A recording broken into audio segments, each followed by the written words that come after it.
माननीय अध्यक्ष महोदय, 55% अट हे देखील 2001च्या सर्वोच्च न्यायालयाच्या आदेशामुळे होती। तेव्हा 3 वर्षाची अट नव्हती, डायरेक्ट पासआउटला जेव्हा घेत होतो। आणि आता मे 2025ला माननीय सर्वोच्च न्यायालयाने जो निकाल दिलेला आहे त्या निकालानंतर JMFC आणि सिव्हिल जज ज्युनियर डिव्हिजन यांना देखील 55%ची अट नाही आहे। चॅरिटी कमिशनरची पोस्ट ही समकक्ष असल्याने जे निकष आणि नियम JMFC आणि सिव्हिल जजसाठी होते तेच निकष या सहाय्यक धर्मदाय आयुक्तासाठी ठेवण्यात आलेले आहे। आणि या विषयावर आपण अतिशय स्पष्टपणे सांगितलं आहे की एकूण 328 ज्या भरत्या राज्य सरकारच्या MPSC मार्फत होतात ते काही कोणाच्या शिफारशीवर होत नाही, तर ते गुणवत्तर होतात, एक्झाम घेतली जाते। आणि त्यामुळे अशा पद्धतीने कुठल्याही माणसाला कुठल्याही पद्धतीचं फेवर किंवा डिस्क्रिमिनेशन करता येत नाही। उलट या केसमध्ये ही जी अमेंडमेंट आपण केलेली आहे या अमेंडमेंटमुळे जर आपण ही विसंगती केली तर परत सुप्रीम कोर्टात पिटिशन होईल आणि परत सर्वोच्च न्यायालयाच्या आदेशाच्या तिन्ही समकक्ष पदामध्ये आपण विसंगती निर्माण करता येत नाही। या संदर्भामध्ये समर्पक उत्तर दिल्यानंतर देखील वारंवार या विषयावर तेच प्रश्न विचारले जातात, ज्याचं उत्तर मी ऑलरेडी दिलेलं आहे। त्यामुळे आपण हा बिल मतास टाकावं आणि बिल मंजूर करावं अशी माझी आपणास विनंती आहे। साधा प्रश्न आहे की 60%ची अट टाकल्याने सुप्रीम कोर्टाच्या जजमेंटचा अवमान होतो का, कंटेम्प्ट ऑफ कोर्ट होतं का? आपण मग पाठवू आपण नंतर, पण तुम्ही काल हा प्रश्न विचारला की 60% टाकता येते का? आता हे निवेदन अधिकाऱ्यांनीच दिलं आहे, त्यांनी तर गंभीर विषय उपस्थित केले आहे या आपल्या विधेयकाच्या नुसार। आता ठीक आहे, त्यांचं ऐकायचं नाही आहे, काही अडचण नाही, पण तुम्ही जो प्रश्न विचारला त्याचं उत्तर तर येऊ द्या की 60%ची अट शासनाला टाकल्याने सुप्रीम कोर्ट हे जसं मागे एका मंत्र्याला 7 दिवसाची जेल झाली तशी यांना जेल होण्याची शक्यता आहे, एवढं संपला विषय। एका मिनिटाच्या उत्तरासाठी आमचं समाधान होईल, रेकॉर्डवर येईल, मग अभ्यास करू आपण। सुप्रीम कोर्टाच्या निर्णयाने तुम्ही 60%ची अट टाकली। मला एक गोष्ट माहिती आहे की सुप्रीम कोर्ट एक किमान मर्यादा देते। तुम्ही चांगल्यात चांगलं काम करायला सुप्रीम कोर्ट जर नाही म्हणत असेल तर मग या देशाला कुणीच वाचवू शकत नाही, कुणीच नाही वाचवू। सुधीर भाऊ, मुळात प्रश्न हा आहे की 55%ची अट टाकणं हे, एक मिनिट, 55%ची नाही, तुमचं सध्या म्हणणं आहे की 55%ची अट शिथिल का केली गेली आहे, बरोबर आहे।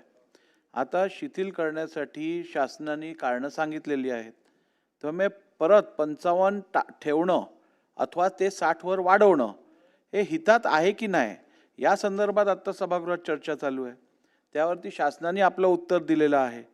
त्यामुळे आता परत सुप्रीम कोर्टचा अवमान होतोय की नाही होतोय हा विषयच राहत नाही ना।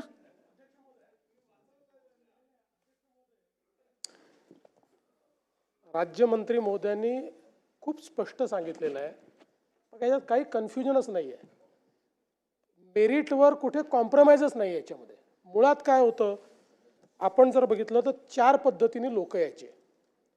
त्यातली एक पद्धत होती उच्च न्यायालय किंवा दुय्यम न्यायालयांमध्ये किमान 3 वर्ष अधिवक्ता म्हणून अनुभव, दुसरं किमान 3 वर्ष सरकारी अभियोक्ता किंवा सरकारी अधिवक्ता म्हणून अनुभव, तिसरं किमान 3 वर्ष विविध न्याय विभागात विधी सहाय्यक पेक्षा कमी दर्जा नसलेल्या पदाचा अनुभव, चौथं नवीन विधी पदवीधारक सर्व परीक्षा प्रथम प्रयत्नात उत्तीर्ण अंतिम वर्षात किमान 55% गुण, आणि पाचवं विधी पदवी प्राप्त केल्यानंतर धर्मदाय संघटनेत लिपिक टंकलेखकापेक्षा कमी दर्जा नसलेल्या पदावर 3 वर्षाचा अनुभव।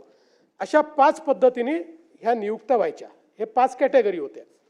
यातली जी चौथी कॅटेगरी आहे, 4 कॅटेगरीत आता काहीच वाद नाही आहे, ही जी चौथी कॅटेगरी आहे त्या कॅटेगरीच्या संदर्भात ही जी सेवेत येण्याची पद्धती होती, नवीन विधी पदवीधारक सर्व परीक्षा प्रथम प्रयत्नात उत्तीर्ण व अंतिम वर्षात किमान 55% गुण, याच्यावर सर्वोच्च न्यायालयाने सांगितलं की हे बरोबर नाही आहे, तुम्ही स्पर्धा परीक्षेतनं यांना घ्या, बस एवढंच आहे याच्यामध्ये। आता स्पर्धा परीक्षेतनं घ्या, स्पर्धा परीक्षा दिल्यानंतर म्हणजे जो 55% नाही 75% वाला 80% वालाच येणार आहे त्याच्यामध्ये। त्यामुळे याच्यामध्ये जे सुधीर भाऊंनी विचारलं, हो हा कंटेम्प्ट होईल, 60% केलं तरी कंटेम्प्ट होय. कारण त्याची पद्धती मी सांगतो, त्याची पद्धती त्यांनी सांगितली आहे, तुम्हाला टक्केवारीवर डायरेक्ट घेता येणार नाही, तुम्हाला स्पर्धा परीक्षेतून घ्यावं लागेल अशा पद्धतीनं त्यांनी सांगितलंय. त्यामुळे तुम्ही 60 करा, 55 करा, 75 करा, everything will be contempt, everything will be against supreme courts order. कारण असं आता घेताच येणार नाही. तुम्हाला घ्यायचं असेल स्पर्धा परीक्षा घ्या, स्पर्धा परीक्षेत जो पहिला मेरिट असेल तो 1 नंबर, दुसरा असेल तो 2 नंबर, असंच तुम्हाला घ्यावं लागेल. आणि म्हणून अतिशय सोपं आणि सिंपल बिल आहे. मेरिट कमी होत नाही आहे, मेरिट कमी होत नाही आहे. जसं MPSCच्या परीक्षेमध्ये आपण ज्यावेळेस स्पर्धा परीक्षा होती MPSCची, सगळे देतात. त्या स्पर्धा परीक्षेमध्ये एखादा 12वीमध्ये 80% मिळवणाराही नापास होतो आणि एखादा 12वीमध्ये त्या ठिकाणी 50% मिळवणाराही मेरिटमध्ये येतो आणि MPSC पास होतो. अशा पद्धतीनं सुप्रीम कोर्टाने सांगितलेलं आहे. याच्यामुळे याच्यापेक्षा वेगळं काही केलं तुम्ही तरी तो सुप्रीम कोर्टाच्या आदेशाचा अवमान होईल आणि that will be subject to supreme courts म्हणजे स्क्रुटिनी. आणि म्हणून मला असं वाटतं की याच्यात पहिल्यांदा हे डोक्यातनं काढून टाकलं पाहिजे की बाबा आपण कुठेतरी 55% अट काढतोय म्हणजे कमी लोकांना घ्यायचं आहे. अटीचा विषय संपलाय आता. 55 नाही, 60 नाही, 50 नाही, 80 नाही, अटीचा विषयच नाही आहे. आता स्पर्धा परीक्षा आहे. अजून स्ट्रिंजंट झालंय. तसं ट्विस्ट होत आहे.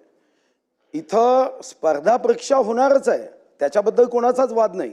स्पर्धा परीक्षा देण्यासाठी जी अर्हता आहे ती अर्हता 55च्या ऐवजी 60 व्हावी एवढा मुद्दा आहे. बघा तुम्ही जे स्पष्टीकरण दिलं त्याच्यामध्ये कदाचित असा भाव आहे की 55% 60%नाच एंट्री आहे असं नाही.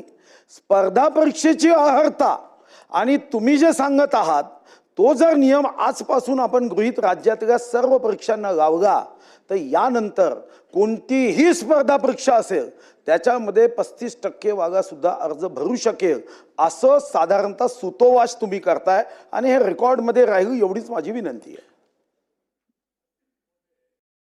सन्माननीय मुख्यमंत्री महोदय म्हटले तर हा 55%चा विषय कंटेस्ट सुप्रीम कोर्टात झालाय का?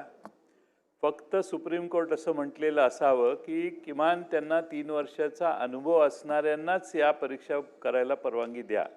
हा 55%च्या अटीचा विषय कंटेस्ट झालाय का? आणि त्यासाठी स्पेसिफिक सुप्रीम कोर्टाने ही अट काढून टाका असं म्हटलंय का? याची माहिती सभागृहाला आपण द्यावी.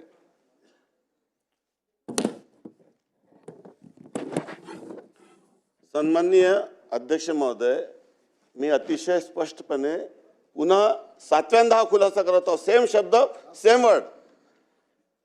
JMFC आणि सिव्हिल जज याची निवड करताना जे क्रायटेरिया होता तोच क्रायटेरिया, कारण की ते JMFC ट्रान्सफर होऊन सहाय्यक चॅरिटी कमिशनर पोस्टिंग होते आणि ते जे निकष आहेत त्या तिघी निकषामध्ये कुठलाही डिस्क्रिमिनेशन पक्षपातपूर्ण कृती होऊ नये आणि ती एकसारखी असावी जेणेकरून परत सुप्रीम कोर्टात कोणी जाऊ नये म्हणून सेम टू सेम तरतुदी त्या ठिकाणी लागू केलेल्या आहे.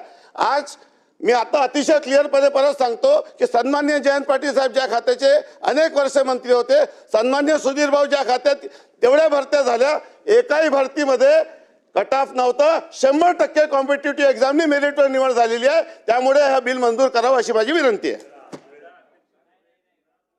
परत मला वाटतं आता पुढे जाऊया. एक मिनिट मी सांगतो. एक मिनिट. जयंतराव जे म्हणतायत ना, असं आहे, तुम्ही असं खा की असं खा. जर समकक्ष करायचं आहे, सुप्रीम कोर्ट सांगताय समकक्ष करायचं आहे, समकक्षाचा अर्थ काय आहे? पॅरिटी. त्याला जे निकष लागू आहे तेच याला निकष लागू आहे, ह्याला समकक्ष. याच्यापेक्षा वेगळं जर तुम्ही काय केलं, तिथे जर 55%ची अट नाही आहे, सुप्रीम कोर्टाने म्हटलं समकक्ष करा, इथे 55%ची अट केली, कंटेम्प्ट नाही होणार? आपण वकील आहात, बरोबर होईल की नाही होणार? होईल. तेच मंत्री सांगतायत, मगापासून मंत्री तेच सांगतायत.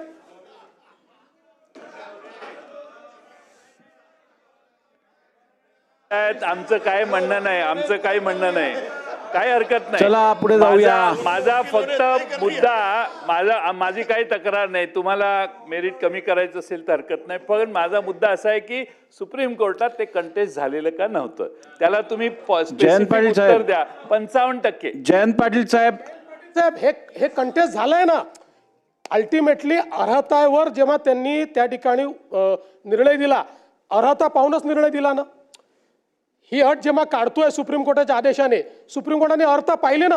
नाही तर सुप्रीम कोर्टाने म्हटलं असतं ना की बाबा नाही हे 55% ठेवा म्हणून, असं नाही म्हटलेलं ना.